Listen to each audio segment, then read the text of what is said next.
ಎಲ್ರಿಗೂ ನಮಸ್ತೆ. ಸಕ್ಕರೆ ನಾಡು ಮಂಡ್ಯಕ್ಕೆ ಎಲ್ಲರಿಗೂ ಸ್ವಾಗತ. ನಾವಿವಾಗ ಮಂಡ್ಯದಲ್ಲಿದ್ದೀವಿ. ನಮ್ಮ ಮಂಡ್ಯದಲ್ಲಿ 7 ತಾಲೂಕುಗಳಿದೆ. ಅದು ಯಾವ್ಯಾವುದು ಅಂದರೆ ನಾಗಮಂಗಲ, ಶ್ರೀರಂಗಪಟ್ಟಣ, ಪಾಂಡವಪುರ, ಕೃಷ್ಣರಾಜಪೇಟೆ, ಮಳವಳ್ಳಿ, ಮದ್ದೂರು ಮತ್ತು ಮಂಡ್ಯ.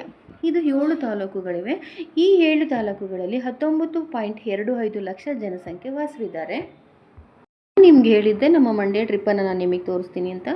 ನಾನು ಕೂಡ 3 days morning to evening time waste ಮಾಡ್ದೇನೆ ನಾನು ನಿಮಗೆ ಮಂಡ್ಯ ಟ್ರಿಪ್ಪನ್ನು ಸುತ್ತಾಡಿದ್ವಿ. ಬಟ್ ಮಂಡ್ಯ ಟ್ರಿಪ್ಪು ಕವರ್ ಆಗಿಲ್ಲ. ಮಂಡ್ಯದಲ್ಲಿ ತುಂಬಾ ಒಳ್ಳೊಳ್ಳೆ ಫೇಮಸ್ ಪ್ಲೇಸಸ್ ಇದೆ. ಇನ್ನೂ ನಮ್ಗೆ ಉಳ್ಕೊಂಡಿದ್ದೆ, ಅದನ್ನು ಕವರ್ ಆಗಿಲ್ಲ. ನಾನು ಮುಂದಿನ ದಿನಗಳಲ್ಲಿ ನಾನು ನಿಮಗೆ ಕವರ್ ಮಾಡಿ ನನ್ನ ಯೂಟ್ಯೂಬ್ ಚಾನಲಲ್ಲಿ ಬಿಡ್ತೀನಿ. ಗೊತ್ತಿರಲಿಲ್ಲ ಇಷ್ಟೊಂದು ಟ್ರಿಪ್ಸ್ ಇದೆ ಅಂದರೆ, ಇಷ್ಟೊಂದು ಫೇಮಸ್ ಪ್ಲೇಸಸ್ ಇದೆ ಮಂಡ್ಯದಲ್ಲಿ ಅಂತ. ನೋಡಿ ನನಗಂತೂ ತುಂಬಾ ಖುಷಿ ಆಯಿತು. ಮಿಕ್ಕಿದೆ ಏನು ಉಳ್ಕೊಂಡಿದ್ದೆ ಆ ವಿಡಿಯೋಸ್ನ ನಾನು ನಿಮಗೆ ಮುಂದಿನ ದಿನಗಳಲ್ಲಿ ತೋರಿಸ್ತೀನಿ. ನನ್ನ ವಿಡಿಯೋ ಇಷ್ಟ ಆಗಿದ್ರೆ ಪ್ಲೀಸ್ ಲೈಕ್ ಮಾಡಿ, ಶೇರ್ ಮಾಡಿ, ಸಬ್ಸ್ಕ್ರೈಬ್ ಮಾಡಿ. Thank you.